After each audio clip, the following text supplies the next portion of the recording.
마침 중국 단체 관광객이 풀려서 아마 내년도쯤이면 완전히 정상화될 것 같습니다.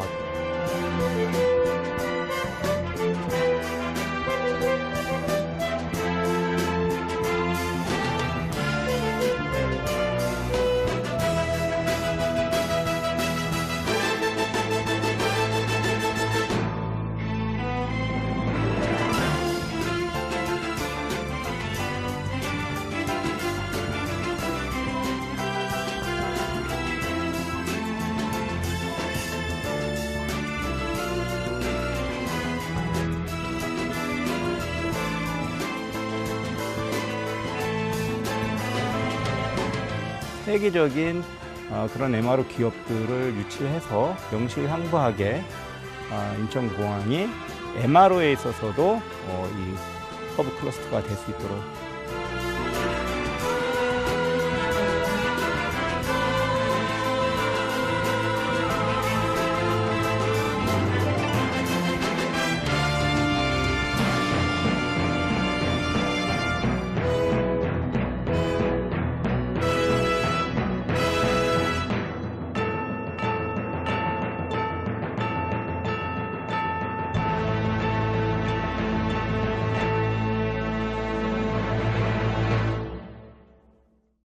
시청자 여러분 안녕하십니까? 경기와 인천의 현안을 진단하는 인사이드 경인을 진행하는 김명섭입니다. 코로나19 위기 단계가 낮아지면서 올여름 가장 바빴던 곳 중에 하나가 대한민국의 관문 인천국제공항이었는데요. 빠르고 깨끗하고 친절한 공항 서비스로 이미 전 세계에 알려진 인천국제공항이 내 외국인들의 편의를 증진시키기 위해 최근 새로운 첨단 서비스를 도입하고 있습니다. 또 기존의 승객과 화물이 드나드는 터미널 역할뿐만 아니라 항공 정비와 항공기 개조 등 새로운 사업 영역도 개척해 나가고 있습니다. 인사이드 경인 오늘은 코로나19 사태 이전 모습을 빠르게 회복하고 있는 인천국제공항의 현재와 미래에 대한 얘기 나눠보겠습니다. 출연자분들 소개하겠습니다. 요즘 국내외 손님 맞이에 바쁜 인천공항공사 이학재 사장 초대했습니다.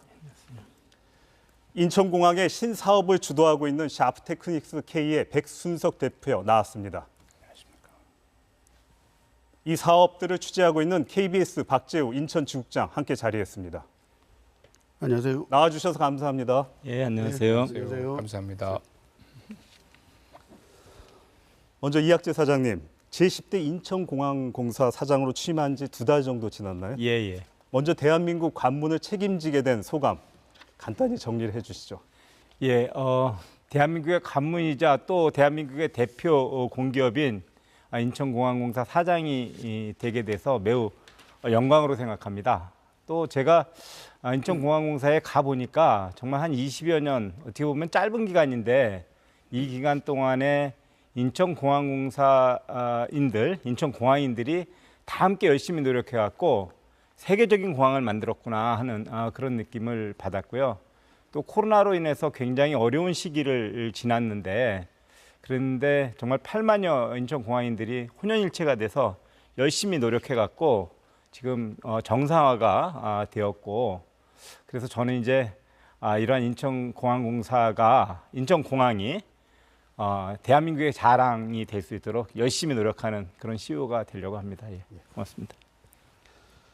박재우 기자, 코로나19가 엔데믹 국면으로 들어서면서 올여름 휴가철에 해외여행을 떠나는 사람들이 많았는데 지난해와 비교하면 상황이 어떻습니까? 아마 최근에 인천공항 나가보신 분들은 다들 아시고 계실 텐데 흔히 얘기하는 말처럼 발 디딜 틈이 없을 정도로 많았다 이렇게 표현될 수 있는데 최근 17일이었습니다. 그 인천공항에서 자체적으로 인천공항 운영을 완전 정상화하는 그런 선포식 행사까지 우리 이학재 사장 참석하셔서 그런 행사도 열고 했었는데 보통 그 인천국제공항의 여름 성수기다라고 하면 7월 25일에서 8월 15일까지 한 20일 남짓 이 기간을 비교를 많이 하는데요. 올여름에 한 396만 명 정도 이용을 했었는데 한 400만 명 조금 모자란 수치였는데 하루 평균으로 보면 이게 한 18만 명 정도 되는 상황입니다. 지난 8월 12일 날은 제일 많이 왔었는데 그날은 한 19만 5천 명 정도 왔었고요. 작년하고 비교하면 작년에 한 6만 명 정도 하루 평균 왔었는데 오, 차이 많이 나네. 네, 한 3배 정도 이렇게 늘었고요. 뭐 코로나19 이전이었던 2019년하고 보면 한 85% 정도 왔다 이렇게 보면 되겠습니다. 알겠습니다. 네네. 예. 이사장님, 이용객이 많이 늘었네요. 예, 맞습니다. 그러니까 이용객이 이제 증가세도 있는데 최근 좋은 소식이 있어요. 중국이 2017년 사드 배치 제재 이후에 6년 5개월 만에 자국민들의 한국 단체 관광 빗장을 풀었거든요. 올해 여객 수요 전망치 어떻게 보고 계십니까? 예, 금방 말씀하신 대로 인천공항이 코로나 이후에 그러니까 코로나 이전에 약 일평균 한 20만 명이 다니다가 코로나 이후에 일평균 4천 명까지 떨어졌습니다. 그러니까 98%의 여객이 이제 증발된 거죠. 이렇게 이제 어려운 시기를 겪다가 올 7월 평균, 7월 한 달 평균이 약 한 17만 명. 그러니까 예전에 20만에서 17만이 됐으니까 한 85% 정도 수준으로 돌아온 거고요. 지금 말씀하신 대로 중국의 단체 관광 계획이 안 풀리면 완전 예년과 같은 그런 정상화가 좀 길어지겠다는 그런 생각을 하고 있고, 그래서 이제 좀 우리가 이 사업을 다각화해야 되겠다, 여객을 다각화해야 되겠다 이런 전략도 좀 세우고 있었는데, 그때 마침 중국 단체 관광객이 풀려서 아마 내년도쯤이면 완전히 정상화될 것 같습니다. 내년도에는 완전히 정상화된다. 예. 밝은 소식이네요. 그 얼마 전에 새만금 세계 스카우트 잼버리 대회 끝나고 참가자들이 이제 출국할 때 직접 나가셔가지고 기념품도 주시고 또 단체 사진도 찍어주시고 이랬는데 민간 외교관 역할 절감하고 계시겠네요. 예, 맞습니다. 저희가 이 잼버리와 관련돼 갖고 맨 처음에는 이런 생각을 했었습니다. 지금 이제 이 폭염에다가 또 뭐 준비 부족 이런 걸 해서 여러 가지 혼선을 빚으면서 일부 국가에서는 조기 철수도 있었고, 이게 어찌 보면 대한민국의 위상이 이 잼버리 대회로 좀 떨어지고 흔들리고 있다 그런 생각이 들어서 저희가 외국인들이 대한민국을 만나는 첫 번째 대한민국이 인천공항이고 또 마지막 만나는 곳이 인천공항이기 때문에 만회할 기회를 인천공항에서 찾자 이런 생각을 했었습니다. 그래서 처음에는 저희가 이제 가능한 그런 자원을 다 동원해 갖고 좀 선물이라도 조그맣게 안겨서 보내자 이런 생각을 하던 차에 태풍이 왔지 않습니까? 태풍이 와갖고 잼버리 대회장이 다 이제 철수가 되고 그것의 어떤 대안으로 케이팝 공연이 있게 됐는데, 그런데 갑자기 케이팝 공연이 끝나고 다시 철수해서 간 숙소로 가는 게 아니고 약 3천여 명이 인천공항으로 온 겁니다. 그래갖고 3천 명을 저희가 재우고 먹이고 해야 되는 비상사태가 인천공항 구역 내에서요? 발생을 했습니다. 그래서 이게 이제 하루 만에 있었던 일인데요. 아무리 야영을 했던 그 대원들이라 하더라도 잘라면 그래도 바닥에 뭐 매트라도 좀 깔아야 되는데 3천몇 명의 그 매트 스티로폼을 준비할 방법이 없지 않습니까? 아무리 큰 대리점이라도. 그래서 공장에다가 직접 연락을 해갖고 밤새 가동을 해서 매트 3,000명분을 깔고, 그 다음에 이제 그 입주한 패스트푸드 업체 이런 데 부탁을 하고, 그렇게 해서 또 그렇다고 해서 3,000명분의 그 식자재를 금방 구할 수가 없잖아요. 그래서 수도권에 있는 모든 그 연관 그런 그 패스트푸드점에 있는 식자재 다 동원해 갖고 하룻밤에 3,000명을 재우고 먹이고 했습니다. 그렇게 해서 나갈 때에는 이 친구들이 물론 이제 각 범정부적인 차원에서 많은 노력도 있었고 케이팝도 있었고 하지만 또 저희들 나름대로 노력을 해갖고 웃으면서 고맙다고 하면서 나갔습니다. 그래서 저희가 한 3박 4일 그 전서부터 이제 계속 노력도 하고 선물도 걸어 다니고 뭐 또 막판에는 진짜 공장까지 뛰어다니고 뭐 그런 일이 있었는데 그러면서 준비한 그 기간과 또 보내는 기간 그게 총 한 3, 4일 걸렸는데 저희가 큰 보람으로 느꼈었습니다. 예. 그러니까 세계 여러 나라에서 온 어린 학생들이 우리나라의 장차 소중한 자원들인데 예. 그 친구들한테 마지막 이미지를 아주 좋게 심어주셨네요. 예. 뭐 인천공항공사 분들뿐만이 아니고 뭐 자회사라든지 상주업체라든지 해서 상주 기관들 다 해서 한 8만여 그 인천공항인들이 다 같이 노력한 그런 결과라고 할 수 있습니다. 예. 근데 여기서 한 가지 좀 짚고 가야 되는 게 예. 물론 이제 이사장님이 취임하시기 전이지만 올 초에 보안 사고가 여러 건이 발생했어요. 그러니까 여객기에 실려서는 안 되는 실탄류라든가 예. 도검류가 이제 항공기 예. 검색대를 통과해가지고 나중에 예. 뒤늦게 밝혀지는 이런 사고가 났는데 보안 사고 재발 방지를 위한 대책은 어떻게 지금 추진하고 있습니까? 예, 좀 안타까운 일이 발생을 했고요. 또 이게 공항의 안전이 이렇게 위협을 당했다고 하면 공항의 신뢰도, 대한민국의 신뢰도가 많이 떨어질 수 있는 그런 일이었는데 이제 원인을 좀 보니까 그동안에 지금 뭐 2%대까지 이 공항의 이용객이 막 절감을 하면서 그러면서 이제 자연 감소로 인한 그 보안 인력들 예. 이런 부분들이 좀 많이 있었고 또 2%니까 뭐 할 일이 사실은 그동안에 잘 없었잖아요. 그러니까 어찌 보면 긴장감도 많이 떨어졌고 그렇게 해서 이 보안 검색에 어떤 허점이 좀 발견이 됐었던 것 같더라고요. 네. 그래서 이제 최근에는 이 빨리 인력도 이제 정상적으로 다 모집을 하고 또 신규 인력에 대해서는 보안 검색의 요령 이런 것들도 철저히 교육을 하고요. 또 앞으로는 이 사람들이 하는 데에는 한계가 있지 않습니까? 그래서 첨단 CT AI 검색 장비 이런 것들을 동원을 해갖고 AI라고도 있나 보죠. 예. 그래서 그러니까 이 사람이 육안으로 할 수 있는 그런 것들보다는 오히려 기계가 충분히 하고 거기에 사람이 보완하는 그런 형식으로 해서 좀 장비를 강화하고 또 게다가 예를 들자면 우리는 실탄 그러면 굉장히 위험한 그러한 물건인데 또 미국 같은 경우에는 총기 휴대가 가능하기 때문에 네. 실탄만 갖고 다니는 거는 뭐 그게 별 문제가 아니라고 하더라고요. 그렇습니다. 예. 그런데 그건 국가마다 보안 검색의 기준이 많이 다르기 때문에 국가 간의 협조도 하고 홍보도 좀 강화하고 그렇게 하고 있습니다. 알겠습니다. 지금까지 인천공항의 현재 모습 얘기해봤는데 이제 새로운 변화 얘기를 해보겠습니다. 자, 박재우 기자. 네네. 인천공항의 새로운 개념의 출입국 서비스를 시작했다고요. 그러니까 네. 여권을 꺼내지 않아도 출입국이 가능한 스마트 패스 제도. 지난달부터 도입이 됐죠? 그렇습니다.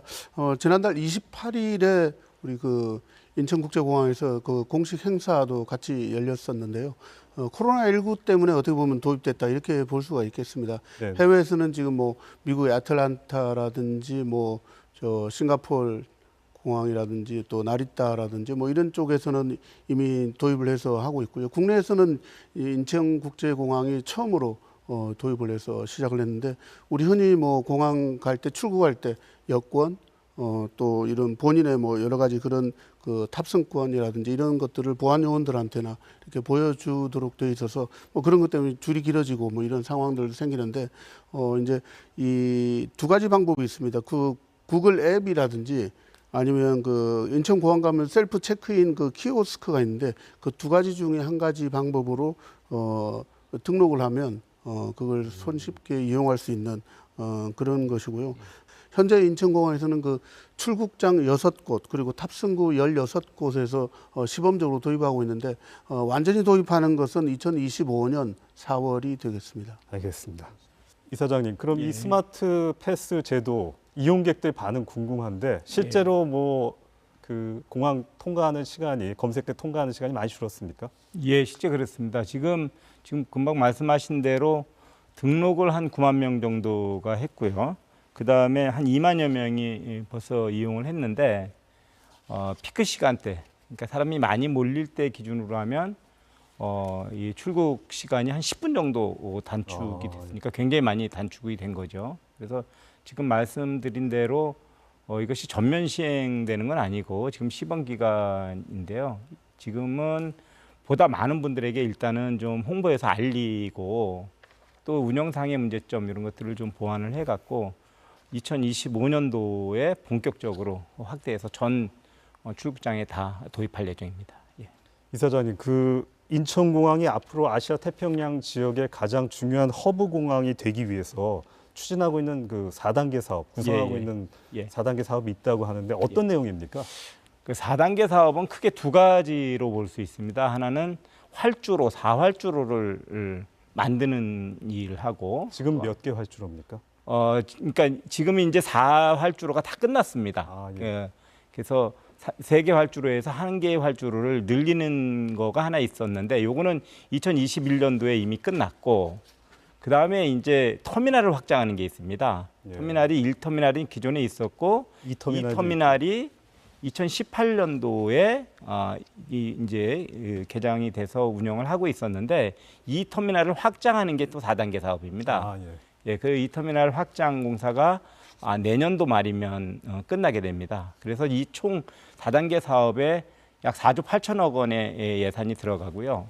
이 4단계 사업이 다 끝나게 되면 지금 약 7천만 명이 이용할 수 있는 이 시설이 이제 약 1억 명 정도가 1억 600만 정도가 이용할 수 있는 얼마? 1년에. 아, 1년에. 1년에요. 예. 그렇게 되면 이제 아시아권에서는 여기가 1등이고 전 세계에서도 한 3위 정도의 여객 수용 능력을 갖춘 그런 공항이 나리타 공항은 그거보다 적은 건가요? 지금 이제 1등이 이스탄불이고 두바이가 이제 1억 2천만 정도 그 처리가 가능한 여객 처리가 가능한데 거기가 2위, 저희가 이제 3위로 올라서게 되고요. 이렇게 되면은 좀 전에 말씀드린 대로 연간 1억 명을 수용할 수 있고 그 다음에 250개 취향 도시가 가능하고요. 그리고 국가 경제 기여도가 약 88조 원 정도를 기여할 수 있는 이 대한민국의 경제 관문을 넘어서 이제 세계 제1등의 항공 강국으로 가는 그런 관문이 될 수 있습니다. 전 세계 모든 나라를 갈 수 있겠네요. 그럼요. 예, 나라는 뭐 직항으로. 예. 250개 도시를 갈 수 있으니까요. 예. 자, 이제 좀 더 본격적으로 인천공항의 신산업에 대해서 얘기해 보겠습니다. 요즘 항공정비 사업, MRO라고도 얘기하는데 백수석 대표님, 항공 MRO 구체적으로 어떤 산업을 말하는 겁니까? 네, 항공 산업이라고 하면은 보통 우리가 생각하는 많이 들어보시는 보잉 제작사 혹은 에어버스 제작사 하는 항공 제작 산업이 있고요. 그 다음에 그런 항공기를 이용해 가지고 화물기를 운영한다든지 여객기를 운영한다고 하는 항공사가 존재하고요. 그리고 나서 그 항공기들이 안전하게 또 관리되고 운항하게 해주는 산업이 있는데 그게 MRO 산업이라고 합니다. 근데 그 MRO를 이제 흔히 약자로 말씀드리는데 M이라는 것은 우리가 메인테넌스를 M이라고 하는데요. 그 얘기는 뭐냐면 항공기가 매일 운항을 하게 되는데 그 운항을 어떻게 잘 안전하게 관리하느냐 하는 일상적인 경정비를 얘기를 하고요. 그 다음에 이제 항공기가 다니다 보면 뭐 새하고 부딪히고 공중에서 이상한 이물질하고도 부딪히고 하다 보니까 그것을 이제 상처가 난 부품을 수리하는 수리 작업이 필요합니다. 그것을 리페어를 이제 얘기를 하고요. 그다음에 마지막으로 이제 O라고 하는 오버롤 얘기는 가령 랜딩 기어다 하면은 무조건 9년마다 랜딩 기어를 무조건 교체를 해야 됩니다. 그때 랜딩 기어를 내려서 완전히 분해하고 점검하고 수리를 해서 다시 제로 타임으로 붙여줍니다. 예. 다시 사용할 수 있습니다. 기존의 제품을요? 맞습니다. 그 대신 9년이 되면 항공사는 랜딩 기어를 완전히 교체를 해야 됩니다. 그 대신 오버롤 간 랜딩 기어는 완전히 수리를 해서 다시 9년이 아닌 7년을 사용할 수 있게 해줍니다. 예. 그래서 이런 그 3박자 MRO가 합쳐서 항공기 정비 산업이 존재하게 됩니다. 네. 예. 이상 말씀 MRO라고 설명 설명드렸습니다. 잘 해주셨습니다. 감사합니다. 고맙습니다. 박 기자, 네. 우리나라가 네. 스마트폰, 반도체, 자동차 네. 산업 제조 강국이잖아요. 네. 항공 정비 산업의 현실은 어떻습니까? 뭐 아까 우리 이학재 사장님이나 백순석 대표께서 뭐 설명을 하셨는데 인천국제공항이 2001년 개항을 하고 이제 22년 정도 됐는데 뭐 명실상부하게 세계 탑3, 탑5 안에 드는 여객뿐만 아니라 물류에서도 뭐 그런 뭐 세계적인 공항으로 성장을 했는데 정작 따지고 보면 아까 백 대표님 설명하신 대로 정비 분야에서는 뭐 아주 좀 제대로 갖추지 못한 순위를 얘기할 수도 없는 그렇죠, 그렇죠. 그런 클러스터화가 전혀 안 되어 있죠. 기반 시설이 아까 그 4단계로서 활주로 4개를 준비하고 있는 그런 규모 면에서는 됐는데 그 항공기가 뜨고 날고 할 때 그런 수리한다든지 뭐 이런 거에 대한 클러스터화 시설 이런 것들은 전혀 되어 있지 않고 이렇게 됐던 게 어떻게 보면 그동안 우리의 국적사 대한항공이라든지 아시아나라든지 이런 항공사들이 자기 항공사 비행기 위주로만 이렇게 정비를 하고 대한항공 여객기는 대한항공과 자회사인 진에어라든지 뭐 이런 거, 그다음에 아시아나는 아시아나나 부산에어 이렇게 자기들 거 위주로 하고 나머지 이제 그 저비용 항공사라든지 외국계 항공사라든지 이런 데 대한 것들은 해주질 못하다 보니까 뭐 이런 산업이 이 클러스터화되거나 인천공항 전체적으로 활성화돼서 커진다든지 이런 부분들이 약했고 또 그런 것들이 없다 보니까 또 외국의 그 좋은 그 정비 회사들이 아 이건 뭐 너무 시장이 적으니까 인천국제공항으로 진출을 하지 않고 이러다 보니까 이게 또 고객 여객 감소라든지 유럽에서 예를 들면 아까 오는 것처럼 뭐 파리나 뭐 이렇게 런던 같은 데서 10시간씩 이렇게 해서 인천공항에 왔다가 여기서 끝나는 게 아니라 여기서 또 뭐 미주 시장이라든지 다른 데로 태평양을 건너서 간다든지 할 때 중간에 문제가 있을 때 정비를 한다든지 이런 게 바로바로 돼야 그다음 환승 여객도 온다든지 뭐 여러 가지 승객들을 더 유치를 할 수 있는데 아니 바로 정비가 안 되니까 어떡하지? 그럼 여기서 안 되면 가까이 있는 뭐 타이완이나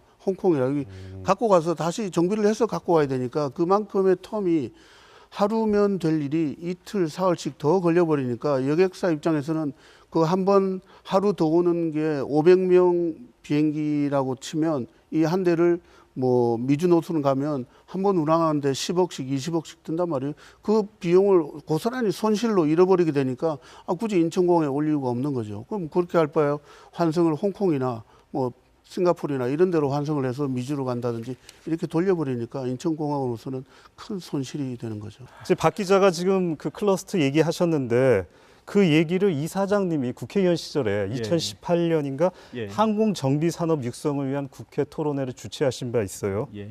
이제 사장이 되셨는데 항공 정비 산업 클러스터 개발 사업 어떻게 추진을 하면 되겠습니까? 예, 이제 제가 당시에 지금 이제 박재우 지국장님이 아주 자세히 설명을 해주셨는데요. 당시에 보니까 이 인천공항이 서비스 분야에서 12년 연속 막 1등도 했고, 그 다음에 여객이나 화물 처리의 능력에 있어서도 세계적인 공항이 됐는데, 실제로 MRO 분야, 항공 정비 분야를 보니까 이게 뭐 이제 거의 전무하다시피 한 겁니다. 그런데 이게 이제 크게 보면 두 가지 문제점이 있는데, 첫 번째로는 공항에서 많은 비행기가 이 공항에 도착하고 또 경유하고 하는데 여기에서 비행기의 정비가 이루어지지 않는다고 하면 이제 첫째로 안전한 운항의 문제가 생기고 또 그렇게 이 공항에 어떤 반드시 갖춰야 될 인프라가 없으면 이 공항이 성장하는데 지속적으로 성장하는데 지속적인 성장에 문제가 생긴다 이런 측면이 하나 있었고요. 또 제가 생각하기에 이렇게 어마어마한 이 국가 인프라 공항이 건설이 됐는데 그렇다고 하면 이 공항이 유발할 수 있는 경제적 효과 이런 것들은 최대한 우리가 챙겨야 되는데 그 중에서 이 MRO 산업이라고 하는 것은 굉장히 부가가치가 높고 그런 산업인데 이것을 또 도외시한다는 것은 우리가 기회를 그냥 버리는 것이다, 저버리는 것이다, 뭐 이런 생각이 들었습니다. 그래서 이 국가적인 차원에서 이제 당시에 보면 MRO 사업이 자꾸 이게 이제 일관성을 갖고 추진이 못했던 이유 중에 하나가 수도권에만 자꾸 무슨 이렇게 시설을 집중시킨다 하는 그런 정치적인 이유들 때문이 많이 있었거든요. 그래서 수도권 규제 강화, 규제 또는 MRO 사업을 좀 이 수도권보다는 지방에서 좀 하자 뭐 이런 정치적인 이유들도 많이 있고 그래서 그런 것보다는 여기가 허브 공항이니까 꼭 필요한 곳에 해야 된다. 그리고 이런 정치적 고려 없이 국가 발전을 위해서 해야 된다. 뭐 이런 것들을 계속 주장을 했고요. 지금은 이제 뭐 계속 논의가 되겠지만 다 정리가 돼서 국가적인 차원에서 정리가 됐고 저희 또 인천공항에서도 MRO 사업을 본격적으로 하고 있기 때문에 우리가 MRO 산업에 있어서도 이 클러스터 메카가 될 수 있도록 저희가 열심히 하겠습니다. 백 대표님, 그 최근에 인천공항이 그 홍콩, 싱가포르, 타이완 등 주변의 경쟁국을 제치고 세계 유수의 항공 기업들을 아시아 태평양 지역 MRO 허브로 유치했다고 하는데 이 내용 좀 소개해 주시죠. 네, 저희로서는 참 감개무량한 사건들입니다. 작년 12월 15일 날 미국의 아틀라스 에어 그룹과 저희가 조인트 벤처를 하고 그 내용을 가지고 인천공항공사와 실시 협약을 맺었습니다. 그 내용은 무엇이냐면 아틀라스 항공 그룹의 대형 화물기가 현재 104대 운영되고 있습니다. 그 아틀라스 항공 그룹은 다행스럽게 정비 모기지가 없습니다. 그래서 그것을 설득해서 어차피 화물기는 아시아를 오기 때문에 그것을 홍콩, 싱가포르, 뭐 중국을 다 저희가 경쟁해서 이겨가지고 인천에서 아시아 지역 정비 본부를 설립하자. 그런 이제 합작 회사를 설립하고 또 인천공사에서 공항공사에서 엄청나게 지원을 해주셔서 실시 협약을 잘 마무리하게 됐습니다. 네, 그거와 이제 이어서 사실 보면은 화물 항공사들은 서로 다 내용들을 알고 연계하고 또 중정비라는 게 얼마나 어려운 거라는 것을 잘 알기 때문에 이스라엘의 그 보잉 777 여객길 화물기로 개조하는 사업이 진행되고 있었는데 그게 세계 최초입니다. 예. 그래서 저희가 그것을 적극적으로 유치하려고 애쓰고 해서 올해 5월에 실시 협약을 맺었습니다. 그래서 지금 이제 열심히 준비하고 있습니다. 예. 그러니까 그 이스라엘 국영기업이 이제 인천공항을 선택하고 그 합작 파트너로는 그 샤프 테크닉스 K를 선택했어요. 맞습니다. 네. 이게 이제 어떻게 보면 굉장히 큰 성공 스토리인데 네. 성공 스토리에 얽힌 뭐 얘기 있으면 좀 들려주시겠습니까? 네. 사실은 이것이 국가의 발전하고 또 인천공항공사의 성공 발전 이런 거 전부 물려 있습니다. 아틀라스 항공이 여러분들은 이렇게 익숙하지 않은 항공사인데 화물 전용 화물 전용기입니다. 근데 사실은 인천공항에 20년을 취항했습니다. 예. 근데 이제 아주 적은 숫자로 취항하다가 지금은 굉장히 많이 늘었죠. 샵 테크닉스 K에서 지난 20년간 경정비를 해왔습니다. 그러면서 계속 이제 노력을 했죠. 그런데 저희가 이제 경납고를 짓게 돼가지고 2016년 말에 경납고가 이제 완공이 됐는데 그러면은 저희는 아틀라스 항공이 바로 그냥 중정비를 줄 줄 알았습니다. 그랬더니 3년을 일감을 전혀 안 주고 테스트만 하셨어요. 그래서 아주 고생을 했습니다. 근데 그 사이에 이제 FA 면장이라든지 중정비 면장이라든지 모든 보잉의 면장이라든지 이런 걸 확보하면서 그때부터 2019년 9월부터 처음 중정비를 주기 시작하셨거든요. 그래서 이제 2023년 8월이 돼 보니까 저희가 500회 대형 화물기 중정비를 했습니다. 그 사이에 이제 그런 와중에 이스라엘의 IAI는 저희 그 성장 속도를 계속 쳐다보고 있었고 알고 보니까 전 세계에서 대형 화물기 중정비를 할 수 있는 곳은 그렇게 많지 않더라고요. 그 전문성이 어느 정도 인정이 돼가지고 한 3년 전부터 이스라엘과 IAI사와 본격적인 협상을 하고 그 다음에 인천공항공사의 아주 적극적인 유치 노력, 많은 우여곡절이 있었습니다만 그 과정을 통해 가지고 마무리가 됐습니다. 정말 기쁜 일입니다. 네.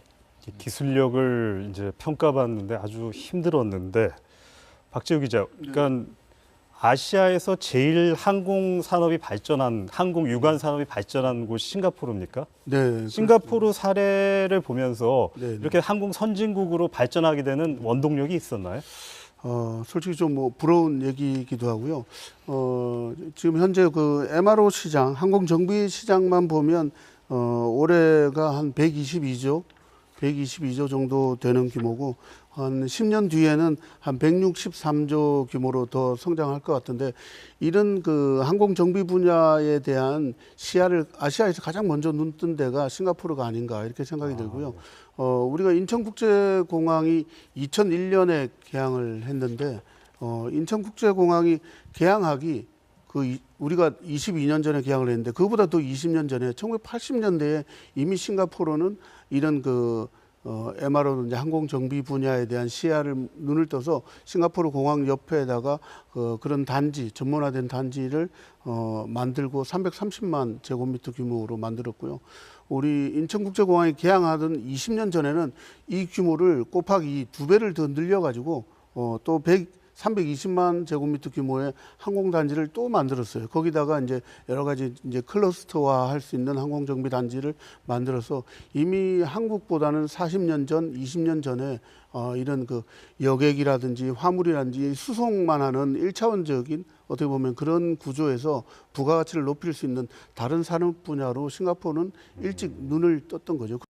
백 대표님, 최근 코로나19 사태를 겪으면서 여객 수요가 줄여가지고 낡은 여객기를 화물기로 이제 개조하는 항공기 개조 사업이 이제 는 것으로 알고 있거든요. 네. 그러니까 인천공항이 아까 그 이스라엘 국영 기업 IAI사와 네. 해외 첫 생산기지 파트너가 됐다고 하는데 네. 샤프테크닉스가 이제 합작 파트너사예요. 네. 샤프테크닉 K는 이번 합작 사업을 통해서 어떤 부가가치를 기대할 수 있는 겁니까? 국가적으로 본다면은 저희가 항공기 부품들을 한국에서 생산을 해내야 됩니다. 그 항공기 우리는 키트라고 얘기를 하는데 그 키트가 6,400개 정도 키트인데 그게 뭐 요만한 키트가 아니고 항공기 도어도 키트 하나죠. 그 키트 중에 4,800 키트는 사천 지역에서 생산을 이미 하고 있습니다. 근데 그게 자동화되지 않았죠? 자동이 안 되죠. 그렇죠. 네, 전부 주문 생산입니다. 노동력도 많이 필요하고 기술력도 필요하고 도면이 필요합니다. 그 도면을 받는 것 자체, 도면을 해석하는 것 자체, 그걸 가지고 형상화하는 것 자체가 어마어마한 기술력 확보고요. 그다음에 이제 저희가 그 부품들을 갖다가 실제로 항공기에서 작업을 하지 않습니까? 그것도 전부 도면입니다. 그 엔지니어링 노우하우라는 게 어마어마한 그 기술력을 저희가 이제 습득하게 되는 거죠. 저희 정비사나 저희 엔지니어들이 그것을 얼마나 미래를 위해서 활용하느냐에 따라서 저희 MRO 산업이 얼마나 발전하느냐 이게 이제 결정된다고 보고요. IAI사는 항공기 개조 사업만 50년째 하고 있습니다. 그것을 저희가 지금 1년에 이 흡수하는 거기 때문에 전 직원들이 노력하고 있습니다. 그러니까 전 세계에서 최고라고 얘기를 들었는데 네. 그 도면이 일종의 엄청난 정보인데 합작 파트너사한테는 공개를 하는 건가요? 안 할 수가 없습니다. 그걸 안 하면은 작업이 안 되니까 저희가 그것을 얼마나 빨리 습득하고 우리 것으로 하느냐, 그건 이제 저희 노력에 달려 있습니다. 최선을 다하고 있습니다. 엄청난 부가가치네요. 예. 자, 이사장님, 그 인천공항으로서도 이제 새로운 역사를 써나가고 있는 것 같은데 그렇다면 이제 이런 기업들을 유치하고 합작 사업을 하기 위해서는 그 활주로 주변에 뭐 저장, 그러니까 공간이 이제 마련이 돼야 되고 경납고도 이제 따로 마련할 필요가 있는데 이런 것들이 좀 착착 준비가 되고 있습니까? 예, 인천공항에는 약 85만 평의 MRO 단지가 있습니다. 지금 이제 기존의 국내 항공사하고 좀 전에 그 말씀하신 대로 백 대표님 말씀하신 대로 그 샤프 이쪽이 있었던 그 지역이 약 한 14만 평이 있고 새롭게 부지를 조성한 71만 평의 MRO 단지가 있습니다.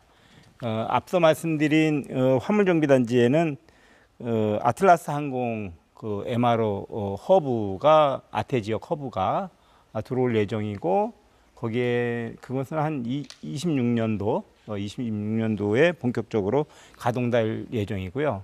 IAI사의 그 이제 그 여객기로 화물기로 그 개조하는 그런 시설은 25년도에 입주할 예정에 있습니다. 그런 MRO 기업들을 유치를 해서 명실상부하게 인천공항이 MRO에 있어서도 이 허브 클러스터가 될 수 있도록 그렇게 진행을 해나가겠습니다. 부지는 충분하다, 준비 다 돼 있다 이렇게 그렇습니다. 이해하겠습니다. 예.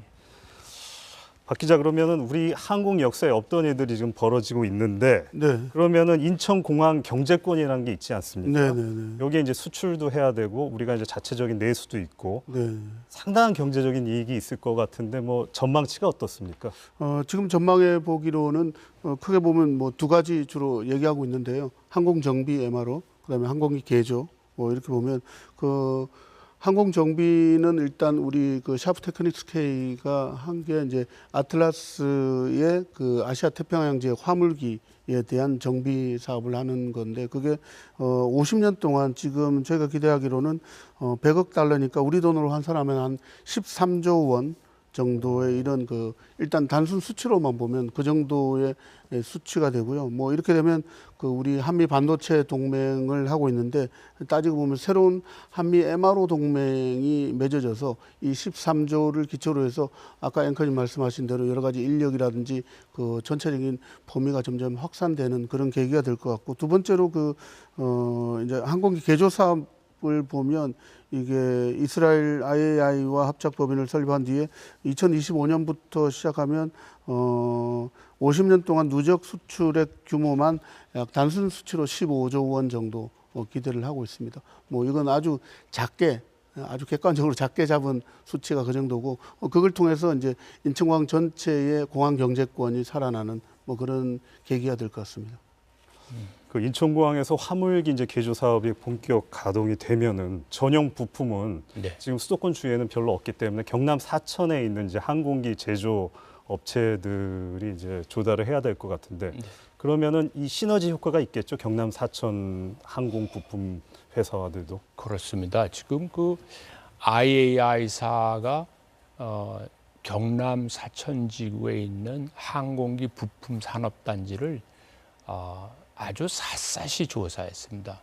그 IAI사가 깜짝 놀랐습니다. 그 기술력이 있고 기술 인력도 있고 투자도 잘 돼 있어가지고 그래서 주저없이 이제 그 아까 말씀드린 4,800개 키트를 주문을 했습니다. 근데 여기서 제일 중요한 거는 약속을 지켜야 됩니다. 다른 나라 이탈리아나 중국에서도 제품을 만드는데 약속을 못 지킵니다. 그래서 이제 우리가 그런 부분은 뭐 각계에서 정부 뭐 저희 다 같이 노력을 해서 저희가 이제 약속을 지켜야 되고요. 부품이 두 가지가 있습니다. 왜냐하면 항공기 개조를 하면은 항공기 자체를 또 중정비를 해야 됩니다. C책, D책. 어마어마한 부품이 들어가야 됩니다. 그리고 이 개조를 위한 부품이 있습니다. 개조를 위한 부품은 사천에서 만들어지지만 중정비를 위한 부품은 또 우리나라에서 전국적으로 노력을 해야 됩니다. 그 부분들은 정부의 전폭적인 지지, 인천공항공사, 국토부, 저희 모든 업체들이 힘을 합쳐가지고 그걸 이제 들어가야 되죠. 제가 얼마 전에 사천에 네. 우주항공 부품 만드는 업체들을 시찰할 기회가 있었는데요. 네. 이게 이제 자동화가 되지 않았더라고요. 거의 다 이제 인력들의 전문화된 숙달된 기술을 가지고 이제 네. 생산을 하고 있는데 네. 인력 구하기가 되게 힘들더라고요. 그래서 네. 부품을 조달하기 위해선 결국 전문 인력이 필요한데 네. 이 부분에 대한 수요는 어떻게 예측하고 계시고 또 이 전문 인력 확충 방안은 산업계에 계시니까 네. 어떻게 지금 보고 계십니까? 저희가 이제 정말 앞으로 향후 5년간 필요한 정비 인력은 약 2천여 분 정도. 2천여 분. 네, 2천여 분. 정비만요? 네. 그런데 중요한 거는 저희 손님들이 다 외국 항공사 아닙니까? 그러다 보니까 우리 엔지니어나 정비사가 이제 취업을 하게 되면 그 추가 2천 분이 다 이제 영어로 일을 하시게 됩니다. 물론 당연히 한국어를 사용하지만 아마 한 10년 후쯤이면은 전 세계에서 그 2천여 분을 스카우트 하려고 난리가 날 겁니다. 그만큼 이 기술 집약적이고 또 경험이 필요하고 그다음에 계속적인 물량이 들어와야 되거든요. 그러니까 지금 1단계 저희가 추진한 이 MRO 1단계는 대형기입니다. 대형기를 저희가 중정비를 하고 여객기를 화물기로 개조를 하다 보니까 그 기술력을 갖게 되면은 아주 좋은 인재 풀이 될 거라고 생각합니다. 네. 인천공항에 이제 이런 부품 업체들이 좀 생기면은 네. 물론 사천도 기존에 있겠지만 이제 네. 추가적으로 생기면은 네. 인력 구하는 부분은 조금 더 쉬울 수는 있겠네요. 예, 저는 지금 고용 노동부에서 산하에 있는 한국 폴리텍 대학 아주 열심히 해주시고요. 또 인천 산학협력 일환으로 되어 있는 한국 항공산업융합원 너무너무 적극적이시고 그 다음에 이제 인천 지역에 있는 기술고등학교가 계십니다. 정비 그쪽에서도 보통 적극적이지 않으십니다. 그래서 다들 힘을 합쳐서 지금 준비하고 있습니다. 자, 이사장님, 지금까지 이제 항공기 MRO, 항공기 개조 사업 여러 얘기 들어봤는데 이런 사업 이외에 인천공항의 미래 성장을 담보할 수 있는 부가가치를 창출할 수 있는 다양한 신산업도 구상하고 계신다고 얘기 들었거든요. 예. 좀 간단하게 정리해 주시죠. 여러 가지가 있는데요. 간단하게 두 가지만 말씀드리면 우선 이제 저희가 미술품 수장고를 만들고 있습니다. 이 워낙 고가의 미술품이기 때문에 이것은 보관이 이제 안전해야 되고 또 이 전시를 이동 전시를 하려면 운송이 편안해야 되고 또 많은 분들이 쉽게 오셔서 그 미술품을 관람할 수 있는 전시관이 있어야 되고 그러지 않습니까? 제가 잘 몰라서 그런데 그 소장고라는 게 비행기 내에 실는 겁니까? 아닙니다. 그러니까 공항에 예. 그 미술품을 놔둘 수 있는 수장고.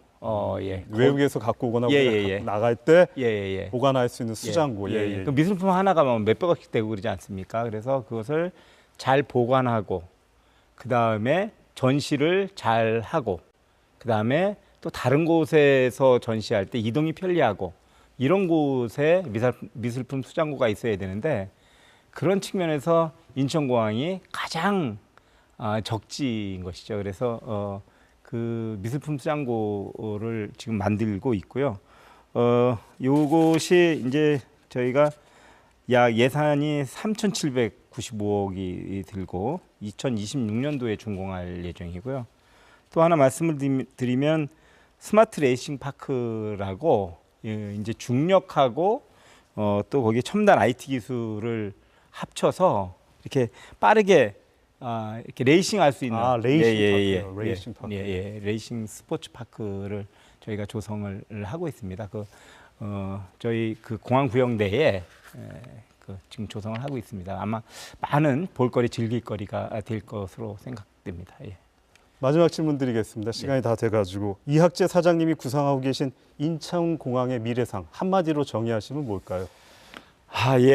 저는 인천공항을 이제는 가고 싶은 공항을 만들어야 된다는 그런 생각입니다. 여태까지는 처음에 제가 말씀을 드렸다시피 아주 짧은 기간 동안에 교통시설로서 가장 빠르고 또 편안하고 쾌적한 서비스 1등 그런 공항을 만들었는데 이것으로서 고객의 수요를 다 충족시킬 수가 없고 이제는 그 공항에 가면 다채롭게 볼거리나 즐길거리 또 뭐 나가서는 먹을거리 이런 것들이 있어서 기왕 환승을 할 거면 인천공항을 통해서 환승하는 게 좋겠다. 그래야지 허브공항이 되는 거 아닙니까? 또 더 나아가서는 내가 비행기를 안 타더라도 인천공항에 뭘 볼거리를 찾아서 가고 놀거리를 찾아서 간다 할 때에 이 명실상부하게 가고 싶은 공항이 되는 것이고 그래야 이제 앞으로 인천공항이 세계 1등 공항이 되고 그러면 이제 앞으로 공항 산업은 어떻게 가야 돼? 공항은 어떻게 가야 돼? 그러면 그거 말이 필요 없어. 인천공항 가봐. 인천공항으로 가라. 인천공항 가보면 앞으로 공항이 어떻게 가야 되는지 답이 나온다. 뭐 할 수 있는 그런 공항을 만들고 싶습니다. 네. 오늘 토론 여기까지 하겠습니다. 감사합니다. 감사합니다. 시청자 여러분 어떻게 보셨습니까? 2001년 문을 연 인천국제공항이 지난 22년 동안 세계 최고 수준의 공항으로 자리매김한 데는 여러 사람들의 보이지 않는 혁신 노력이 모아진 것일 텐데요.